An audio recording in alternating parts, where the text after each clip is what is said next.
CUET की तैयारी कर रहे समस्त अभ्यर्थियों का मैं आलोक कुमार दृष्टि टीम की तरफ से हार्दिक स्वागत और अभिनंदन करता हूं।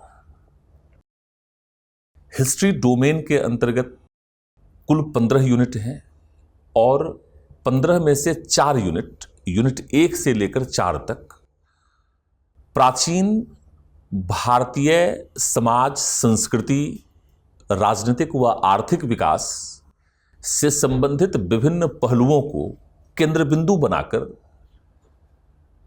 12वीं क्लास के भाग 1 में कुल 4 चैप्टर के माध्यम से प्राचीन भारतीय विकास के विभिन्न बिंदुओं को प्रस्तुत किया गया है, जबकि 12वीं की कक्षा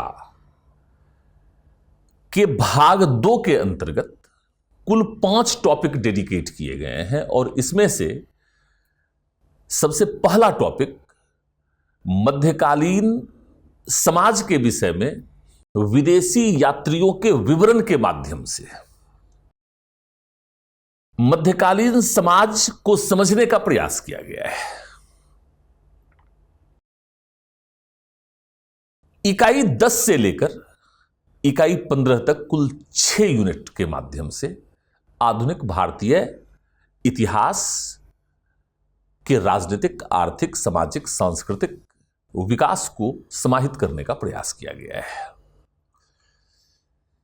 दृष्टि ने प्रत्येक यूनिट पर एक यूट्यूब श्रृंखला आप समस्त छात्रों के हितों को ध्यान में रखते हुए एक संपूर्ण श्रृंखला प्रस्तुत की है। उसी श्रृंखला के अंतर्गत हम लोग आज इकाई 5 पर बातचीत करने वाले हैं, जो मध्यकालीन समाज का अध्ययन विदेशी यात्रियों के विवरणों के माध्यम से करने जा रहा है। इसमें प्रश्न क्या कुछ बनेंगे उस पर हम लोग बाद में आएंगे, लेकिन कुल मिलाकर इस पूरे टॉपिक में 3 मैं स्लाइड ऐड कर लेता हूं और इस स्लाइड के अंतर्गत कुल 3 यात्रियों पर विशेष बल दिया गया है। अल-बिरूनी, जो महमूद गजनवी के साथ 11वीं शताब्दी के पूर्वार्ध में भारत आया। 14वीं शताब्दी में इब्न बतूता, मोहम्मद बिन तुगलक के शासनकाल में भारत आया और इसने जो कुछ भी लिखा है। और तीसरे में सबसे अधिक महत्वपूर्ण बर्नियर है।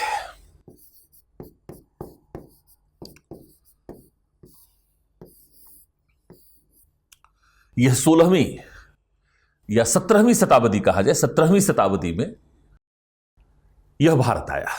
वस्तुतः शाहजहां के शासनकाल में 6 बार भारत आया और मुगल समाज और संस्कृति के विषय में इसने तुलनात्मक दृष्टिकोण से लेखन किया है। सवाल यह उठता है कि आखिर मध्यकालीन समाज के अध्ययन में NCERT के अंतर्गत विदेशी यात्रियों के विवरण के माध्यम से ही मध्यकालीन समाज को समझने का प्रयास क्यों किया गया? यह बड़ा महत्वपूर्ण प्रश्न है।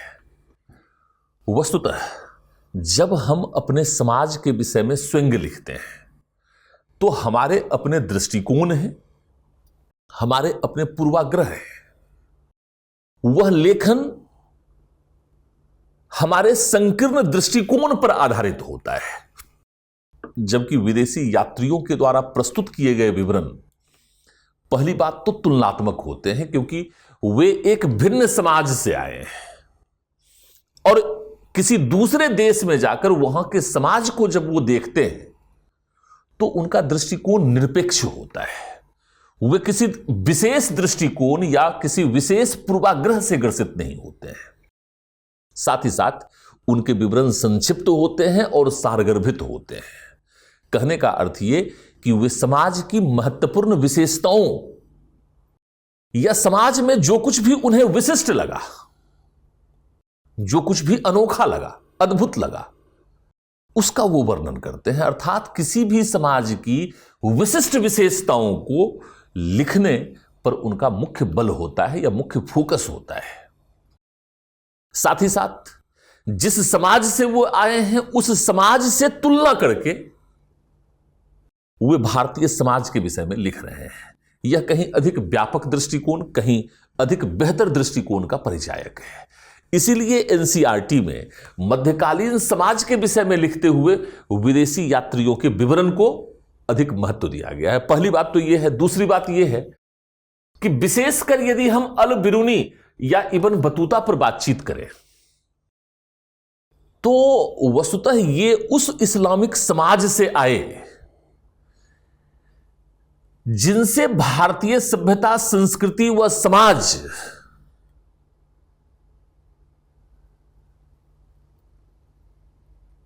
का मिलना जुलना या उनका मिलन 8वीं शताब्दी में हुआ।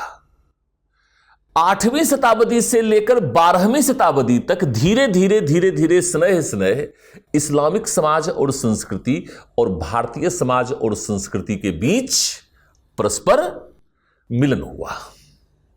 दोनों एक दूसरे के साथ घुलते मिलते रहे, जिसने 14वीं से 16वीं शताब्दी के बीच भारतीय समाज की मुख्य विशेषताओं के निर्माण में महत्वपूर्ण भूमिका निभाई, जिसे हम गंगा जमुनी संस्कृति कहते हैं। यह एक मिश्रित समाज और संस्कृति है। सामान्य तौर पर चूंकि अल बिरूनी और इब्न बतूता दोनों ही इस्लाम धर्म को मानने वाले थे, इसलिए उन्होंने भारत में भी दिल्ली सल्तनत के अंतर्गत इस्लामिक शासन की स्थापना हुई, जबकि जो अधिसंख्य जनसंख्या थी वह भारतीय समाज और संस्कृति का प्रतिनिधित्व कर रही थी।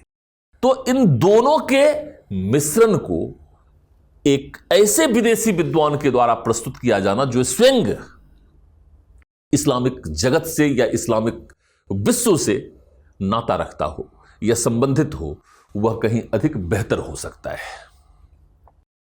तो कुल मिलाकर एनसीईआरटी ने अल बिरूनी, इब्न बतूता और बर्नियर के विवरणों के आधार पर मध्यकालीन समाज को समझने का प्रयास किया है। हालांकि इसके अंतर्गत आप लोग एक अन्य बात को भी ध्यान में रख सकते हैं। जैसे 8वीं शताब्दी में 712 से लेकर 714 के बीच सर्वप्रथम मोहम्मद बिन कासिम ने इराक के गवर्नर अल हज्जाज के निर्देश पर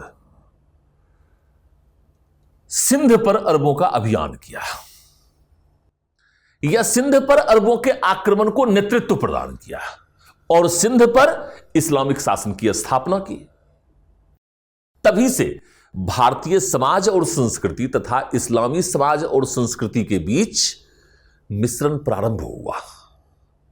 वो एक दूसरे से विभिन्न शताब्दियों में घुलते मिलते रहे और बाद में एक हिंद इस्लामी समाज और संस्कृति के रूप में एक ऐसे मिश्रित समाज और संस्कृति के विकास की मुख्य स्थली के रूप में उभरे जो किसी भी देश के पूरे विश्व के इतिहास से जब इसकी तुलना करेंगे तो वह अपने आप में विशिष्ट है, क्योंकि भारतीय समाज और संस्कृति विदेशी तत्वों को प्राचीन काल से ही अपने में समाहित कर रही है और सबसे अंत में उसने इस्लामी समाज और संस्कृति के तत्व को भी अपने में समाहित किया और इस प्रकार भारतीय समाज और संस्कृति विश्व की सबसे अनूठी और अद्भुत समाज और संस्कृति के रूप में विकसित हुई है। तो सिंध पर अरबों के अभियान की जो चर्चा है वह चचनामा नामक ग्रंथ में की गई है। तो इसके साथ साथ हम चचनामा को भी पढ़ सकते हैं। अल बिरूनी ने जो कुछ भी लिखा उसे तहकीक ए हिंद या किताब उल हिंद कहते हैं और इब्न बतूता ने जो कुछ भी लिखा वह किताब उल रेहला कहलाता है। इसके साथ साथ विभिन्न विद्वान फारस से, तुर्की से, अरब से या फिर मध्यकाल में 16वीं शताब्दी 17वीं शताब्दी में विभिन्न यूरोपीय विद्वान इटली के विद्वान, पुर्तगाल के विद्वान, स्पेन के विद्वान, फ्रांस के विद्वान, इंग्लैंड के विद्वान समय समय पर भारत आते रहे। उन्होंने भी भारत के संबंध में लिखा है, तो उनके विवरणों को भी आप समाहित कर सकते हैं। लेकिन एनसीईआरटी में जिसको जिसको फोकस किया गया है उसमें ये तीन तो हैं ही हैं। इसके अलावा एनसीईआरटी अब्दुल रज्जाक के विषय में लिखता है, जो फारस के राजदूत के रूप में यहां पर आए। तैमूर के वंशज शासक शाहरुख के राजदूत के रूप में अब्दुल रज्जाक विजयनगर साम्राज्य का उन्होंने दौरा किया और विजयनगर साम्राज्य के सामाजिक आर्थिक इतिहास को जानने के लिए उनके जो विवरण हैं वो अति महत्वपूर्ण हैं। जब वे केरल के तट कालीकट पर आए और केरल के समाज और केरल की परंपराओं को जब उन्होंने देखा तो उन्होंने भारत का विवरण एक अजीबोगरीब देश के रूप में किया। उसको पढ़ सकते हैं। इसके साथ साथ पीटर मुंडी जो इंग्लैंड से आया, जियो बैप्टिस्ट टैवर्नियर जो फ्रांस से आया, फ्रांसवा बर्नियर जो फ्रांस से आया, इन सभी के अध्ययन को भी आप पढ़ सकते हैं। इसके अलावा इटली के यात्री, पुर्तगाल के यात्री जैसे नूनीज या बारबोसा इत्यादि के विषय में भी आप पढ़ सकते हैं कि वो किसके किसके शासनकाल में आया और उसके विवरण किस प्रकार से ऐतिहासिक रूप से हमारे महत्व के हो सकते हैं और मध्यकालीन समाज और संस्कृति को समझने के एक महत्वपूर्ण आधार के रूप में हो सकते हैं। इसके साथ साथ इन सभी को पढ़ने के साथ साथ अब हम लोग आते हैं, एक पूरे टॉपिक को हमने एक ब्रीफ स्केच करने का प्रयास किया। अब हम लोग आते हैं अध्याय 5 में दिए गए प्रश्नों के अभ्यास के आधार पर समझने का प्रयास करते हैं कि ठीक है यहां से कैसे प्रश्न आ सकते हैं। जैसे पहला प्रश्न को आप देखिए, यह वस्तुतः इब्न बतूता के विवरण से लिया गया है। आप जानते हैं कि इब्न बतूता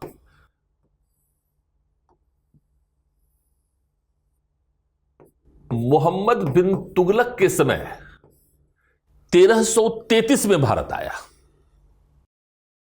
और इसने किताब उल रेहला में भारत के संबंध में या सल्तनत कालीन प्रशासन के संबंध में काफी कुछ लिखा। आप जानते हैं कि मोहम्मद बिन तुगलक ने इसे दिल्ली का प्रधान काजी भी नियुक्त किया था। इसने उलुक और दावा व्यवस्था का वर्णन किया है। यह उलुक और दावा वस्तुतः सल्तनत कालीन डाक व्यवस्था है। डाक व्यवस्था का मतलब पोस्ट ऑफिस सिस्टम, अर्थात संचार प्रणाली का वह वर्णन करता है। उलुक जो है वह अश्वारोही डाक है, जबकि दावा जो है यह पैदल डाक है। तो यह जो वर्णन है उलुक और दावा व्यवस्था, यह तुगलक काल में डाक व्यवस्था से संबंधित है। यह आसानी से आप प्रश्न के राइट आंसर को अप्रोच कर सकते हैं। इसके पश्चात बर्नियर के संदर्भ में निम्नलिखित में से कौन सा असत्य है?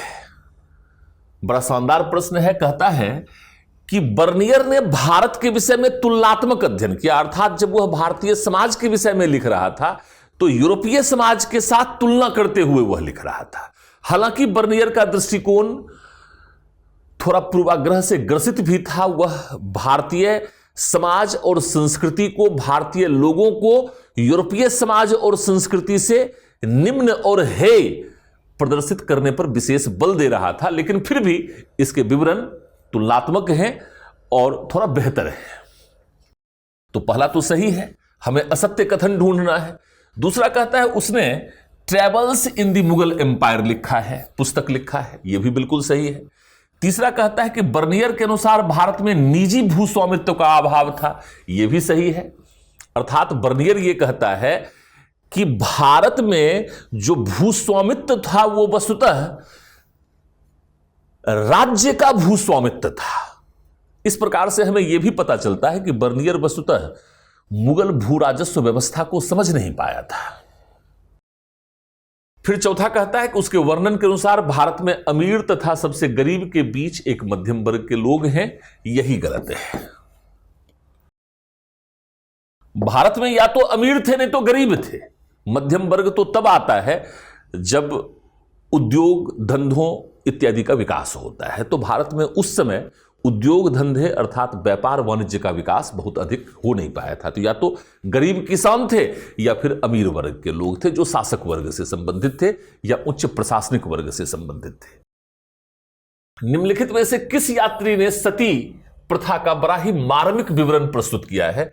यह भी बर्नियर ने ही प्रस्तुत किया है और एनसीईआरटी में उसने लाहौर में सती प्रथा का आंखों देखी बड़ा ही मार्मिक विवरण प्रस्तुत किया है। उसको जरूर से जरूर आपको पढ़ना चाहिए। यह प्रश्न निश्चित रूप से पूछे जाने की संभावना है। निम्नलिखित में से कौन सा युग्म सुमेलित नहीं है? कहता है कि इब्न बतूता मोरक्को से आया, मार्को पोलो 13वीं शताब्दी में इटली से आया, अब्दुल रज्जाक फारस से आया था। तो यही सुमेलित नहीं है, अर्थात आंसर सी हो जाएगा। और नूनीज जो है वह पुर्तगाल से आया था, बारबोसा पुर्तगाल से आया था, जबकि निकोलो कोंटी जो है वह इटली से आया था। तो इन सभी बातों को ध्यान में रखना चाहिए, कौन किसके शासनकाल में आता है। अब्दुल रज्जाक किसके शासनकाल में भारत आया था? तो यह देवराय द्वितीय जो विजयनगर साम्राज्य से संबंधित हैं उसके शासनकाल में भारत आता है। यह विजयनगर साम्राज्य के सामाजिक आर्थिक व्यवस्था के संबंध में बड़ी ही महत्वपूर्ण सूचना देता है। और यह जो यात्री था अब्दुल रज्जाक, यह तैमूर वंश के शासक शाहरुख के राजदूत के रूप में विजयनगर साम्राज्य का दौरा करता है। तो इतना जो है आपके लिए महत्वपूर्ण है। आप इस टॉपिक से किस तरह के प्रश्न पूछे जा सकते हैं उस पर थोड़ा सा हमने एक ब्रीफ आइडिया आप लोगों को देने का प्रयास किया है। नेक्स्ट क्लास में अगले चैप्टर पर हम लोग चलेंगे और एनसीईआरटी के पैटर्न के आधार पर थोड़ा सा उसको स्केच करने का प्रयास करेंगे और वहां से किस प्रकार के प्रश्न पूछे जा सकते हैं उसकी चर्चा परिचर्चा भी आपके समक्ष करेंगे। आप सभी छात्रों का बहुत बहुत धन्यवाद। CUET के एग्जामिनेशन में आप उच्चतम से उच्चतम रैंक लगा सकें और अपने सपनों के विश्वविद्यालय को आप खुद चुन सकें और अपने कैरियर को अपनी इच्छा के अनुरूप एक शेप दे सकें, ऊंची से ऊंची उड़ान आप ले सकें। इसके लिए मैं आपको बहुत बहुत धन्यवाद देता हूं और बहुत बहुत आशीर्वाद भी देता हूं, बहुत बहुत शुभकामनाएं भी देता हूं। Thank you.